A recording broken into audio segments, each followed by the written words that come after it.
अस्सलाम वालेकुम, मैं हूं रेहान तारिक और आप देख रहे हैं दस्तक। हुकूमत बज़ाहिर इस वक्त कंफर्टेबल पोजीशन में दिखाई दे रही है। माली साल 2025-26 का बजट बासानी पेश कर दिया गया और कोई बड़ा सियासी हंगामा या मज़ाहमत भी सामने नहीं आ सकी, यानी बजट पेश करने का मरहला भी आसानी से तय हुआ।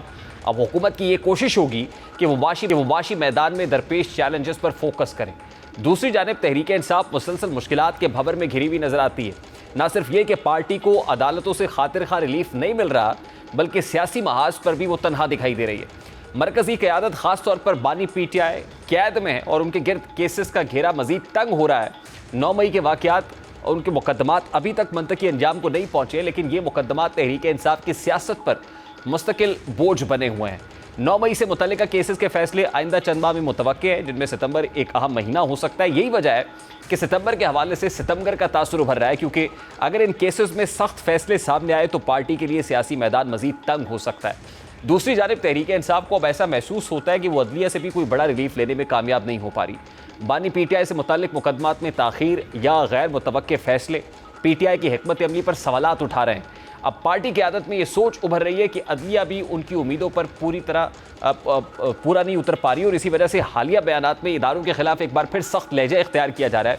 ऐसा लग रहा है कि तहरीक इंसाफ अब एक बार फिर मज़ाहमती सियासत की तरफ पलट रही है और वो इदारों को खुलकर तनकीद का निशाना बनाने की पॉलिसी इख्तियार कर सकती है। सूरत हाल में पीटीआई के पास ऑप्शंस बहुत महदूद नजर आ रहे हैं। पार्टी की पार्लिमानी पोजीशन कमज़ोर है और असम्बलियों में मौसर किरदार अदा करने की गुंजाइश भी कम होती जा रही है, जबकि इस्टेब्लिशमेंट से बैक टू राब्ते बज़ाहिर कामयाब नहीं हो सके। यही वो मुहर्रकात हैं जो पीटीआई को एक बार फिर सड़कों की सियासत की तरफ ले जा रहे हैं। एहतजाजी तहरीक की बातें न सिर्फ बानी पीटीआई के वकला के बयानात में, बल्कि खैबर पख्तूनख्वा के वज़ीर आला अली अमीन गंडापुर के बयानात में भी देखी जा सकती हैं। गंडापुर, जिन पर पहले इदारों से मुफाहमत के इल्ज़ामात लग रहे थे, अब खुलकर तहरीक की बात कर रहे हैं। इससे ये इंदिया मिलता है कि अंदरूनी तौर पर पीटीआई की हिकमत अमली में बड़ी तब्दीली है और मफाहमती पॉलिसी की बजाय अब वो मज़ाहमत को तरजीह दे रही है। तहरीक इंसाफ की इस वक्त सबसे बड़ी कमज़ोरी उसकी सियासी तन्हाई है। दीगर अपोजिशन जमातें खामोशी इख्तियार किए हुए हैं, यानी ना पीटीआई के साथ अपोजिशन जमातें साथ खड़ी दिखाई दे रही हैं और इसी वजह से तहरीक का माहौल नहीं बन पा रहा और ना ही अवामी सतह पर वो मुनज़्ज़म तहरीक दिखाई दे रही है जो हुकूमत पर दबाव डाल सके। अब बाजार पीटीआई सियासी बका की जंग लड़ रही है। मुल्क में एक बार फिर सियासी इस्तेहकाम का ख्वाब दूर होता जा रहा है, क्योंकि सियासी दर्जा हरारत बढ़ने का इम्कान है। खुसूसन अगर पीटीआई एहतजाजी तहरीक का ऐलान करती है, लेकिन सड़कों पर एहतजाज और हुकूमत पर दबाव डालने की नई हिकमत अमली सिर्फ उसी वक्त मौसर साबित हो सकती है जब तहरीक इंसाफ अंदरूनी इत्तेहाद बरकरार रखकर अवामी हिमायत को दोबारा हासिल कर सके, दोबारा डिसिप्लिन वे के अंदर सामने आ सके। इस पर बात करेंगे। इस वक्त पाकिस्तान तहरीक के रहनुमा हलीम आदिल शेख साहब ने हमें ज्वाइन किया है। अस्सलाम वालेकुम हलीम आदिल शेख साहब, बहुत बहुत शुक्रिया आपके वक्त के लिए। सबसे पहले तो लगता ही है कि पहले 5 जून पर तकिया किए हुए थे कि शायद 190 मिलियन पाउंड केस में बानी पीटीआई के लिए वो खैर की खबर हो, फिर 11 जून की समात, लेकिन लगता ही है it seems as if PTI is left with no other option but to protest. क्या ये हतमी है कि अब एहतजाज ही करना है और एहतजाज से ही रास्ता निकलेगा? देखिए, हम एहतजाजी सियासत तो हम कर ही रहे हैं, कर ही रहे थे, लेकिन पहले उम्मीद थी 26वीं तरमीम से पहले कि शायद अदालतों से इंसाफ मिल जाए, लेकिन अब उम्मीद नाउमीदी यकीन में बदल चुकी है। 26वीं तरमीम के जरिए आइन के बेसिक ढांचा, जो उसका बुनियादी ढांचा है, उसके अंदर नकबजनी कर दी गई है और हम समझते हैं कि अब हमें एहतजाज ही करना पड़ेगा।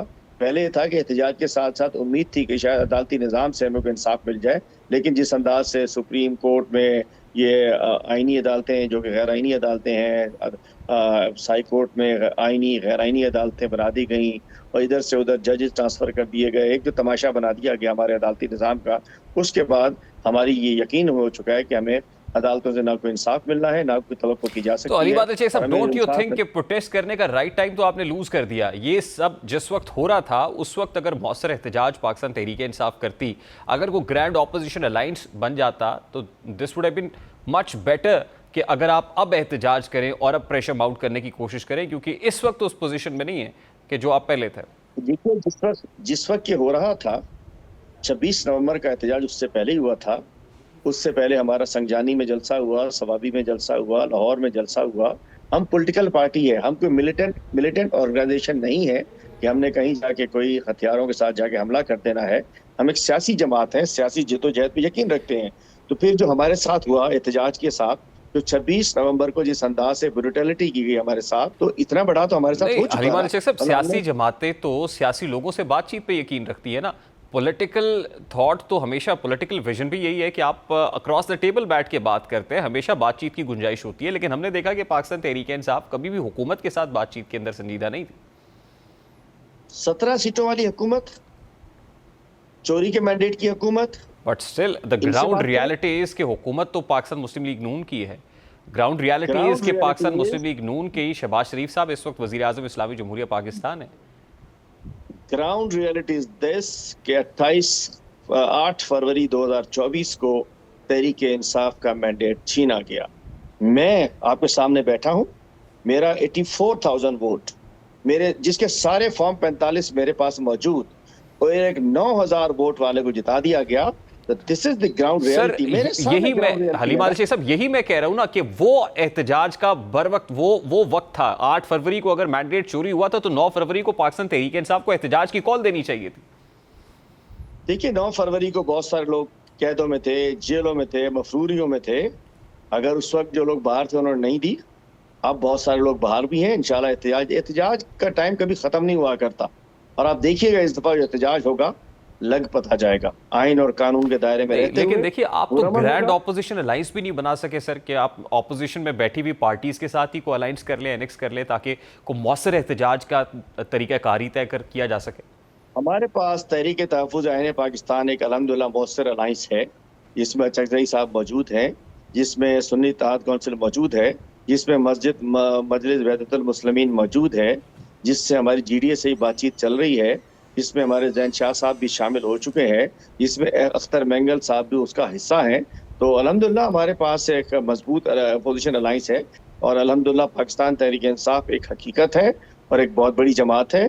और वो शख्स जो जेल के अंदर जिसको उन्होंने जबरदस्ती घुसेड़ा हुआ है, अल्हम्दुलिल्लाह वो खड़ा हुआ है अपनी जगह के ऊपर, और वो जब खड़ा है तो पूरी कौम भी उसके साथ खड़ी है। और लेकिन अनफॉर्चुनेट रियलिटी ये है ना सर कि वो बिहाइंड द बार्स है और लोगों को लीड करने के लिए क़यादत नहीं है। 26 को भी जब लोग निकले थे तो लोग मारे खा रहे थे और क़यादत गाड़ियों में बैठ के वापस जा रही थी। ऐसी बात नहीं है, वो एक नैरेटिव बिल्ड किया गया। लाज़मी बात है, जब हजारों लोग होते हैं, लाखों लोग होते हैं, तो कोई आगे रह जाता है, कोई पीछे रह जाता है, कोई चला जाता है, कोई आ जाता है। वो नैरेटिव बिल्ड किया गया। अल्हम्दुलिल्लाह क़यादत अपने वर्कर्स के साथ खड़ी थी। जहां तक मैं मौजूद है, मैं डी चौक पर मौजूद था अल्हम्दुलिल्लाह रात गए तक। तो बात यह है कि ऐसी बात नहीं है, ये एक नैरेटिव बनाने की कोशिश की जा रही है। हम ये नैरेटिव बनाने की इजाजत नहीं देंगे। ये हकीकत है कि तमाम तर फस्तायत, बर्बरियत, ज्यादती के बावजूद 8 फरवरी को पूरी कौम ने इमरान खान को वोट दिया। ये हकीकत है कि तमाम तरफ फस्तायत, बर्बरियत के बावजूद आज भी कौम इमरान खान के साथ खड़ी हुई है। आज इकॉनमी तबाह हो गई है। हमारे दौर में 43,000 अरब का जो कर्जा था तो कहते थे हो 43,000। आज 75,000 अरब का कर्जा चढ़ चुका है मुल्क के ऊपर। आज 30% लोगों ने जो करते थे पिछले साल से कम कुर्बानियां की हैं। इसका मतलब है कि लोगों में कुव्वत खरीद खत्म हो चुकी है। आज किसानों के साथ क्या हो रहा है, आज किस किस किस्म की रिपोर्ट शाया हो रही हैं जो बता रही हैं कि पाकिस्तान में गुर्बत की लकीर से नीचे 11 करोड़ से ज्यादा लोग जो है गुर्बत की लकीर से नीचे जा चुके हैं। ये इनकी मेहरबानियां हैं। किसान बर्बाद, मजदूर बर्बाद, आम शख्स बर्बाद, कारोबारी बर्बाद।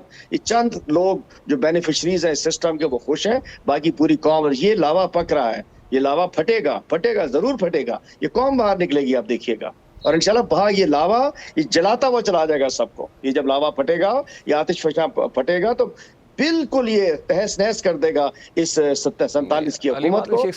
किसी मोजज़े का इंतजार कर रही है पाकिस्तान तहरीक इंसाफ?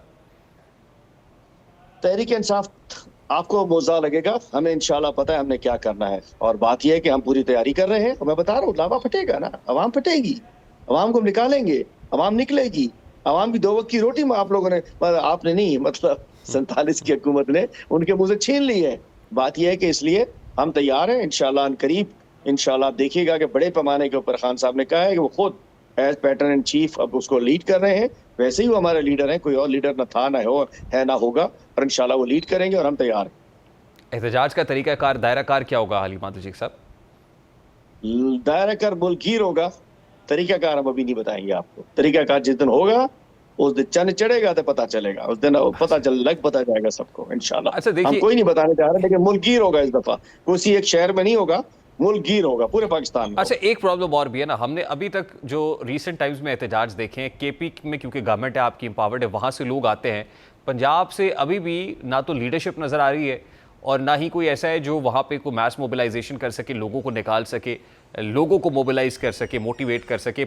जब तक पंजाब में हालात साजगार नहीं होंगे तब तक कोई भी जो आपकी तहरीक है वो इफेक्टिव कैसे हो पाएगी? अली मादल शेख साहब, ये बताइए, आपका सैटेलाइट क्या उसमें काम नहीं करता है? समड़याल में काम नहीं किया उसने? समड़याल के दिन आपने देखा नहीं नतीजा आपके सामने सर। हाँ, नतीजा तो वही है ना, ठप्पे लगने वाला नतीजा। ये नतीजा कोई नहीं मानेगा। ये उमरकोट का नतीजा हो, समड़याल का नतीजा हो, 8 फरवरी का नतीजा हो, ये नतीजा कोई नहीं मान रहा। सबको पता है पूरी कौम को, और किस तरीके से हजारों लोग बाहर निकले थे। पंजाब लाजिम बात है, जब घरों में खवातीन के साथ बेहुरमती की जाएगी सर, लोग बाहर निकलने को तैयार नहीं है ना। लोग बाहर निकलते हैं, लेकिन जुल्म की इंतहा है। लोग बेचारे जब निकलते हैं तो उनकी औरतों के साथ उठा लिया जाता है, उन्हें अगवा कर लिया जाता है, कोई सोशल मीडिया बात करता है उसको पकड़ लिया जाता है। लोग निकलने को तैयार हैं, लोग निकलेंगे, लोग निकलते हैं। इस फस्तायत के बावजूद, ऐसी फस्तायत तो कभी नहीं देखी हमने, पूरी दुनिया में कभी नहीं देखी है कि हल्का सा को अनाउंस कर दे, वहां जाके घरों में घुस जाया जाता है। बात यह है कि पंजाब के अंदर जिस तरीके की फस्तायत है, हमारे सूबे के अंदर भी फस्तायत है। तो बात यह है कि अल्हम्दुलिल्लाह उसके बावजूद जो तहरीक चल रही है बेहतरीन है। मजीद उसके अंदर इंशाल्लाह और इसको बेहतर करेंगे। तो अली मादल शेख साहब, लास्टली इसमें कितना वक्त दरकार होगा? जाहिर है ये तो मोमेंटम तो बनते बनते स्लोली ग्रेजुअली पिकअप होता है। इस वक्त जिस जगह पे पीटीआई खड़ी हुई है, how long will it take? हमारा मोमेंटम इमरान खान की एक कॉल, एक मैसेज, एक ट्वीट के ऊपर बन जाता है।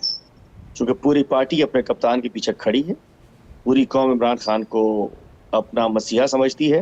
तो हमें मोमेंटम बनाने के लिए कोई धक्का स्टार्ट गाड़ियां नहीं है। ये इंशाल्लाह इमरान खान की एक मैसेज के ऊपर जो अंदर से देंगे, उसके 24 घंटे के अंदर हम कुछ भी कर सकने को तैयार होंगे।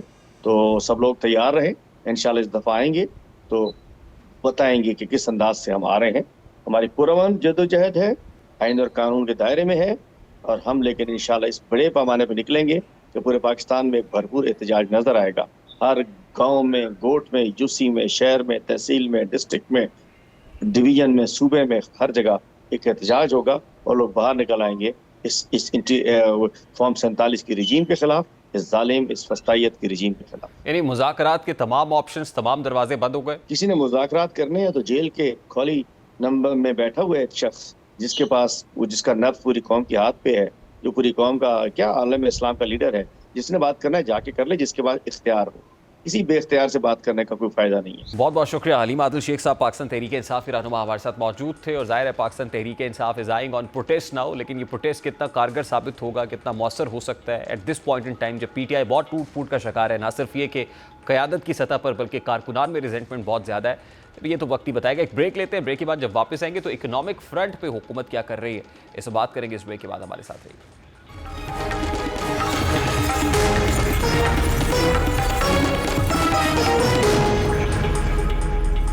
हुकूमत ने बजट तो पेश कर दिया है, लेकिन अब भी हुकूमत के लिए माशी चैलेंजेस कम नहीं हुए। सवाल यह है कि क्या ये बजट सिर्फ आदाद शुमार का मजमुआ है, या वाकई हुकूमत इन अहदाफ को हासिल करने की सलाहियत रखती है जो मुकर्रर करने जा रही है। आदाद शुमार देखें तो हुकूमत साल 2024-25 में मुकर्रर शरह नमू का हदफ हासिल करने में नाकाम रही है।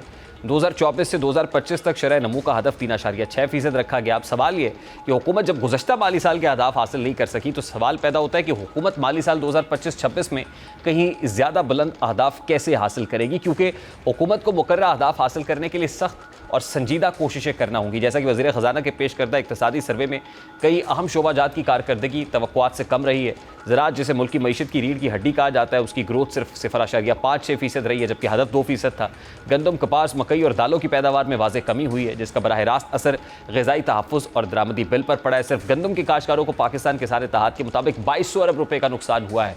याद आदो शुमार अपनी जगह पर। दूसरी तरफ ना तो लार्ज स्केल मैन्युफैक्चरिंग दिखाई दे रही है, ना ही इंडस्ट्री का पहिया चल रहा है, और एग्रीकल्चर ग्रोथ अपनी जगह पर है। तो ऐसे में जीडीपी कैसे ग्रो करेगी, और अभी जो फोरकास्टिंग है वो कितनी अचीवेबल है? फिर इन्फ्लेशनरी प्रेशर, हुकूमत ये कहती है कि इन्फ्लेशनरी नंबर्स कम हुए हैं, लेकिन प्रैक्टिकली तो आम आदमी महंगाई के बोझ तले दबा हुआ है। इंटरेस्ट रेट्स को हुकूमत कम करने की बात करती है, लेकिन उसके साथ क्या इंडस्ट्री का पहिया चल सका है? क्या वो कन्वर्ट हो सका है, ट्रांसलेट कर सका है, वो फिर कंट्रीब्यूट कर सका है जीडीपी में, ये सवाल भी अपनी जगह पर मौजूद है। और फिर उसके अलावा रेमिटेंसेस के ऊपर हुकूमत ये कहती है कि बहुत सरप्लस रेमिटेंसेस हासिल हो गई हैं, क्या ये तसलसल भी जारी रहेगा? फिर डेट सर्विसिंग भी है, लोन रीपेमेंट भी है, उसका प्रेशर भी फेडरल गवर्नमेंट के ऊपर है, क्योंकि उसके बाद एनएफसी के तहत पैसे तो सूबों के पास आ गए, सूबों का बजट उसके बाद आएगा, तो सूबों के पास क्या होगा, इस पर बात करेंगे। इस वक्त सनाउल्लाह खान साहब सीनियर सहाफ़ी तज्ज़ियाकार हैं, उन्होंने हमें ज्वाइन। अस्सलाम वालेकुम सनाउल्लाह खान साहब, बहुत बहुत शुक्रिया आपके वक्त के लिए। सबसे पहले तो बड़ा सादा सा सवाल है, ये 2.7% हुकूमत दिखाती है ये ग्रोथ अचीव हुई, और फिर जो फोरकास्टिंग है वो बहुत ही ज़्यादा एम्बिशियस नज़र आती है 4% से ऊपर। सबसे पहले तो ये बताइए, ये मुअम्मा हल कीजिए कि 2.7% ये हुआ कैसे है, क्या ये रियलिस्टिक भी है या नहीं? बहुत शुक्रिया। बेसिकली ये जो फिगर्स बनते हैं इकोनॉमिक सर्वे में, ये 9 माह की जो इकोनॉमिक परफॉर्मेंस है उसकी बुनियाद पर बनाई जाती है, और जो ग्रोथ होती है वो फिर अजम्पशन की बुनियाद पर होती है। तो नेशनल अकाउंट्स कमेटी होती है एक, आपको पता है, प्लानिंग कमीशन की, वो ये तय करती है, और ये फिर रिवाइज होते हैं जब नेक्स्ट ईयर, अगले साल दोबारा जब नेशनल अकाउंट्स कमेटी होगी तो ये पूरे साल के फिगर लेके इसको देखे जाएंगे। जहां तक डेटे की बात है उस पर सवालात उठते रहते हैं, और फाइनेंस मिनिस्टर की जो प्रेस कॉन्फ्रेंस थी उसमें बहुत सारे सवालात उठाए गए कि ये ग्रोथ किस तरह मुमकिन है, तो जिसमें आप 1 से 1.5% की जो ग्रोथ, एडिशनल ग्रोथ है, वो एजम्पशन की बुनियाद पर कह रहे हैं। उसमें आप कह रहे हैं कि लार्ज स्केल मैन्युफैक्चरिंग आपकी बेहतर हो जाएगी आइंदा, जो 9 महीने के बाद जो 3 महीने रहते हैं, आपकी एग्रीकल्चर में कुछ इनपुट बेहतर हो जाएगी, सर्विसेज बेहतर हो जाएगी। तो अजम्पशन की बुनियाद पर कभी भी ग्रोथ डेटा नहीं आता, और ये 1-2 मरतबा माजी में हुआ है। तो ये फिर इस तरह इन्होंने किया है कि अजम्पशन की बुनियाद पर 2.7% बना दिए, और उसी को बुनियाद बना के नेक्स्ट ईयर 4.2% की ग्रोथ दिखाई है। ये टारगेट जरूर होते हैं, लेकिन जरूरी नहीं होता कि ये अचीव भी किया अच्छा जाए। सनाउल्लाह खान साहब, ये टारगेट जो था वो 3.6% का था, यानी वो जो 2.7% दिखा भी रहे हैं वो शॉर्टफॉल तो है, वो 3.6% का टारगेट था, लेकिन 2.7 चले अचीव हो गई। अब ये जो टारगेट दिखा रहे हैं वो 4% से आपका है, इसको कैसे अचीव करेंगे? देखिए, ये तो कल का जब बजट आएगा तो पता चलेगा कि ये, क्योंकि इस मुल्क का सबसे बड़ा प्रॉब्लम ये है कि यहाँ पर इन्वेस्टमेंट ग्रोथ नहीं है, इन्वेस्टमेंट नहीं हो रही, ना ही डोमेस्टिक इन्वेस्टमेंट हो रही है, ना बाहर की इन्वेस्टमेंट आ रही है। तो जब तक इन्वेस्टमेंट नहीं होगी तो आपकी ग्रोथ कैसे होगी? दूसरी बात यह है कि परचेजिंग पावर जो है पाकिस्तान की, जो बेशतर आबादी है, मैं तो उसको 90% प्लस कहता हूँ, उनकी परचेजिंग पावर खत्म हो गई है। परचेजिंग पावर जब खत्म हो जाती है तो आप अब उस देख लेना, उसकी एक मिसाल जो अभी ईद गुजरी है वो ये है, सिर्फ इस्लामाबाद में 40 से 50% जो जानवर हैं लोग वापस लेके गए हैं अपने घरों को, जो बाहर से, पंजाब से, केपी से या कहीं से लेकर आए थे वो, या सिंध से लाए थे, वो वापस लेके गए। लोगों के अंदर ताकत ही नहीं है कि वो खरीद सकें, क्योंकि लोग बिजली का बिल, गैस का बिल, अपने बच्चों की फीस, अपने खाने पीने के खर्चे करने के बाद उनके पास बचता कुछ नहीं है, बल्कि उसके लिए भी लोन लेना पड़ता है। तो ये सोचने की जरूरत है कि जब सूरत हाल इस किस्म की हो कि लोगों की सकत ही ना हो, तो फिर आप ग्रोथ किस तरह होती है कि आपकी कंजम्पशन की बुनियाद पे। पाकिस्तान में जो ग्रोथ है कंजम्पशन बेस्ड है कि हम 25 करोड़ लोग जो चीजें इस्तेमाल करते हैं, या जो आबादी आपकी बढ़ती है 2.5 या 2.6%, उसके हिसाब से आपकी जो कंजम्पशन है वो भी बढ़ती है। बदकिस्मती ये है कि पाकिस्तान में गुज़श्ता 2-2.5 सालों से जो डिमांड है वो कम होती जा रही है। आप देख लें, ऑयल की डिमांड कम हो गई है। आप पहले अगर ऑयल इंपोर्ट करते थे 19-20 बिलियन डॉलर का, तो वो अब कम इंपोर्ट हो रहा है। लोगों ने ट्रैवलिंग कम कर दी है क्योंकि पेट्रोल बहुत महंगा है, एक्सपेंडिचर ज्यादा है। इसी तरह जहां पे लोग अगर महीने में कपड़े खरीदते थे, अब वो 6 महीने में खरीदते हैं। अगर कोई हफ्ते में 3 दिन गोश्त खाता था, अब वो महीने में 1 दिन खाता है। तो ये कंजम्पशन का पैटर्न चेंज हो गया आपका। नहीं, इसके उससे आपकी बावजूद ग्रोथ इम्पैक्ट होगी। इसके बावजूद देखिए, मैं नहीं समझता कि जी जी अगले साल 4.2% होगी। बिल्कुल, ये बहुत आइडियलिस्टिक सा है। लेकिन सनाउल्लाह खान साहब, इसके बावजूद जो इन्फ्लेशनरी नंबर्स हैं वो भी कम दिखाए गए कि ये बहुत इंप्रूवमेंट हुई है, इन्फ्लेशन कम हुई है। ये क्या मेजर्स लेंगे कि चलिए जो इन्फ्लेशन का रिस्क है वो मिनिमल हो और लोगों पे इम्पैक्ट ना आए उसका? ये बड़ा इंटरेस्टिंग सवाल है, और मैं आपको बताऊं, इन्फ्लेशन कम नहीं हुई, उसकी मैं आपको साबित भी कर सके दे सकता हूँ। बेसिकली आपकी जब इन्फ्लेशन बढ़नी शुरू हुई है, जब आप IMF प्रोग्राम में गए, आपको याद है 39% तक गए। तो वो जो 39%, 29%, 20% जो 3 साल इन्फ्लेशन रही है, वो इन्फ्लेशन वापस नहीं हुई। वो जो महंगाई हुई है, चीजों की कीमतें बढ़ी हैं, आप भी मार्केट से सौदा लेते होंगे, बाकी लोग भी लेते हैं, वो कम नहीं हुई। अब डिमांड कम होने से आपकी जो महंगाई में इजाफे की रफ्तार है वो स्लो हो गई है। वो 5%, 4.5% पे आ गई है। अभी भी महंगाई खत्म नहीं हुई है। महंगाई में जो इजाफे की रफ्तार है बेसिकली वो कम हुई है, और उसकी वजह यह है कि आपकी डिमांड ही नहीं है। डिमांड सप्लाई में इतना गैप आ गया है। आप मार्केट चले जाए, आपको कभी हुआ है कि बकरीद पर आपको 30 रुपए किलो टमाटर मिल रहा हो और 30-40 रुपए किलो प्याज मिल रही हो? तो ये आपका बिल्कुल एक पैटर्न चेंज हो गया है। लोगों की सकत ही नहीं रही है, लोगों की परचेजिंग पावर खत्म हो गई है। उसकी वजह से आपका जो इन्फ्लेशन का एक लिमिट भी होती है ना, वो क्रॉस कर चुकी है। आप अगर देखें, अगर 3 साल पहले पेट्रोल की प्राइस देखें, आप कुकिंग ऑयल की प्राइस देखें, आप चावल की प्राइस देखें, आप दालों की प्राइस देखें, 200% इंक्रीज हुआ है। आप बिजली की प्राइस देखें, 200% बढ़ी। आप गैस की प्राइस में 1100% इजाफा हुआ। वो वापस हुआ है? नहीं हुआ वापस, कोई वापस नहीं हुआ। बेसिकली ये मंथली बुनियादों पर कंज्यूमर प्राइस इंडेक्स को देखा जाता है। अब क्योंकि अब फर्ज करें आप बिजली पे आ जाए, बिजली की लोगों ने जो इस्तेमाल है वो छोड़ दिया है, सोलर पर चले गए हैं, और 7,000 मेगावाट बिजली जो है इनके पास अब कैपेसिटी पड़ी हुई है, उसको कोई लेने के लिए तैयार नहीं है, इनको पेमेंट करनी पड़ रही है। तो सिचुएशन बिल्कुल बदल चुकी है। महंगाई यकीनन उसकी रफ्तार कम हुई है, लेकिन अगर इसको कंपाउंड करें आप 3 साल की, तो ये 50% से ज्यादा है, वो वापस नहीं हुई है। तो मैं नहीं समझता कि महंगाई में कोई कमी हुई है, इसको कमी नहीं कहते। इसमें इजाफे की रफ्तार में कमी जरूर हुई, ट्रू। इजाफा जारी है अभी। अच्छा सनाउल्लाह खान साहब, एक और बड़ा इंपॉर्टेंट फैक्टर है वो जो है वो इंटरेस्ट रेट्स का है कि इंटरेस्ट रेट जो है बहुत नीचे आया, कहाँ 22% से नीचे 11% तक आ गया। तो जो फिर एक्सटर्नल साइड है उसके ऊपर भी प्रेशर तो है, वो सरकार फिर कैसे कॉम्पनसेट करेगी, पूरा करेगी? जी बिल्कुल। इंटरेस्ट रेट देखें ना, इंटरेस्ट रेट दुनिया में जो इकोनॉमी कवर करते हैं या इकोनॉमी के जो फार्मूले हैं, उस इंटरेस्ट रेट लिंक होता है इन्फ्लेशन के साथ।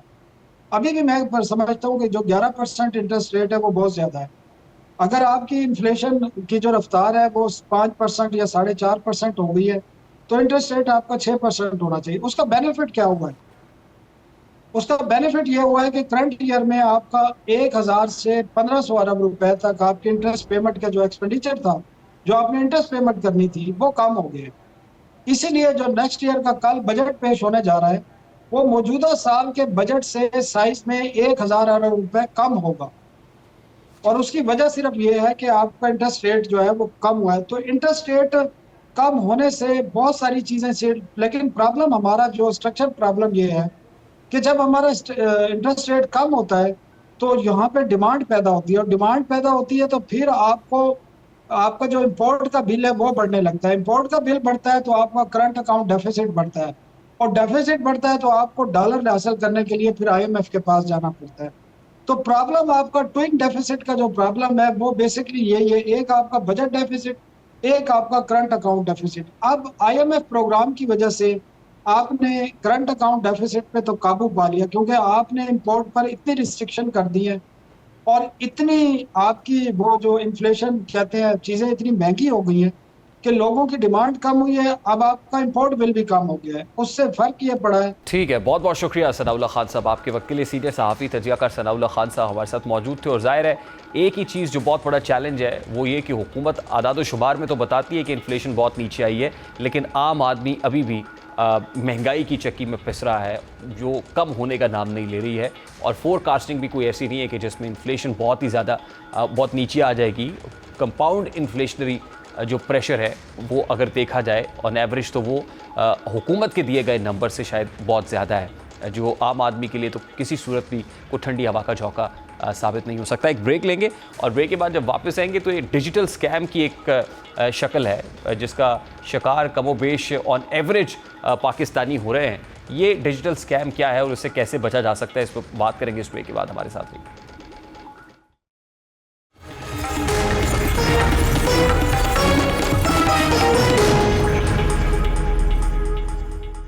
क्रेडिट कार्ड स्कैम्स आज की डिजिटल दुनिया में एक संगीन और तेजी से फैलती हुई मालियाती मुजरिमाना सरगर्मी बन चुकी है। ये स्कैम्स सारिफिन की मालियाती मालूमात को हदफ बनाकर उनके बैंक अकाउंट से गैर कानूनी तौर पर रकम निकालने या उनकी शनाख्त चोरी करने के लिए इस्तेमाल होती हैं। जैसे जैसे दुनिया ऑनलाइन मालियाती निज़ाम की तरफ बढ़ रही है, वैसे वैसे क्रेडिट कार्ड स्कैम्स के तरीके भी जदीद और पेचीदा होते जा रहे हैं। बदकिस्मती से इन स्कैम्स का शिकार ज़्यादातर वो लोग बनते हैं जिन्हें साइबर सिक्योरिटी और डिजिटल फ्रॉड से बचाव के बारे में मुकम्मल आगाही नहीं होती। क्रेडिट कार्ड फ्रॉड के कई आम तरीके हैं, जिनमें सबसे ज़्यादा इस्तेमाल होने वाले तरीके फिशिंग, स्कैमिंग और फिर क्लोनिंग, सोशल इंजीनियरिंग शामिल हैं। फिशिंग एक ऐसा तरीका है जिसमें धोखाधड़ी के ज़रिए जाली ईमेल्स, वेबसाइट्स या फ़ोन कॉल्स के ज़रिए सारिफिन से उनकी हसास मालूमात जैसे credit card number, CVV code, passwords, one time password हासिल किए जाते हैं।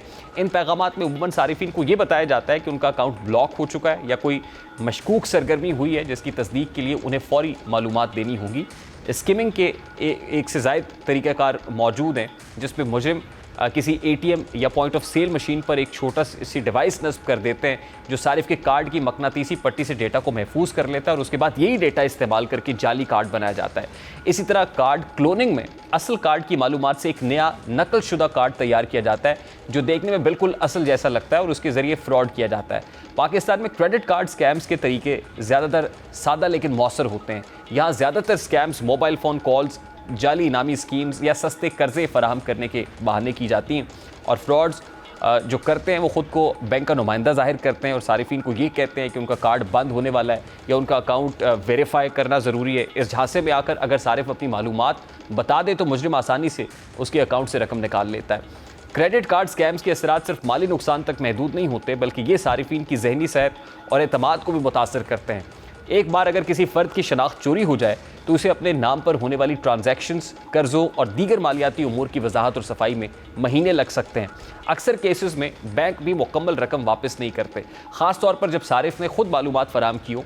इन खतरात से बचाव के लिए ज़रूरी है कि हर सारिफ अपनी मालूमात को खुफिया रखे। हमेशा बैंक की ऑफिशियल वेबसाइट या ऐप इस्तेमाल की जाए और अगर कोई ईमेल या लिंक मशकूक लगे तो इसे खोलने से गुरेज किया जाए। जदीद बैंक एप्लीकेशंस में अब biometric login, one time codes और डुअल फैक्टर ऑथेंटिकेशन जैसे हिफाजती इकदाम शामिल हैं, जिन्हें ज़रूरी फ़ाल रखना चाहिए ताकि इस तरह के जदीद और डिजिटल स्कैम से बचा जा सके। अभी एक ब्रेक लेंगे, ब्रेक के बाद वापस आएंगे, गुफ्तगू को कंटिन्यू करेंगे हमारे साथ।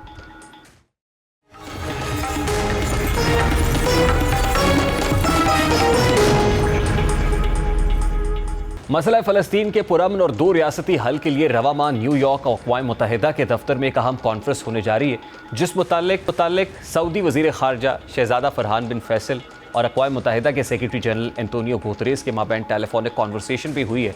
अब रवा माह अक़वाम मुत्तहिदा के दफ्तर में होने वाली ये कॉन्फ्रेंस फ़लस्तीनियों के लिए क्या कोई ठंडी हवा का झोंका साबित होगी, जिसमें दो रियासती हल की बात की जाएगी, जिस पर अक़वाम आलम बात कर रही है कि दो रियासती हल निकलना चाहिए। लेकिन क्या ये सेहूनी फोर्सेस को, सेहूनी ताकतों को और वो जो इज़राइल के साथ खड़े हुए हैं, क्या उनको भी काबिल कबूल होगा at this point in time? ज़ाहिर है ये दिल्ली दूरस्त के मुतरादिफ है, ये सोचने की बात है। लेकिन बारकैफ ये कॉन्फ्रेंस एक ऐसे वक्त में हो रही है कि जब फ़लस्तीनियों पर सेहूनी फोर्सेस का जुल्म और जबर जारी है, जुल्म के पहाड़ तोड़े जा रहे हैं, उन पर ये जुल्म थमने का या कम होने का नाम नहीं ले रहा। हत्ता कि चौथी ईद है जो उन्होंने संगीनों के साए तले गुजारी है, जो बारूद की बू में गुजारी है, ज़ख्मी सीने, छलनी सीने जो गोलियों से छलनी है, वो बेगोरो कफन लाशें सहने चमन में पड़े हुए हैं, आहोर पुकार किया है, चीखे हैं, लेकिन उसके बावजूद उनका हौसला दीद नहीं है उन बच्चों का कि जो पत्थर लेके आज भी सेहूनी फोर्सेस, सेहूनी टैंकों के सामने खड़े हो जाते हैं और वो बांगे तोहल ये कहते हैं कि मेरे तन के ज़ख्म नगे नबी, मेरी आँख में अभी नूर है, मेरे बाजुओं पे निगाह कर, जो गुरूर था वो गुरूर है, तुझे नाज जोशे गज़न पे है, मुझे नाज अपने बदन पे है, और यही नामाबर है बहार का जो गुलाब मेरे कफन पे है। प्रोग्राम के वक्त अपने इख्तिताम को पहुँचा, आपसे मुलाकात होगी इंशाअल्लाह। कल अपना रखिए ख्याल। अल्लाह हाफ़िज़।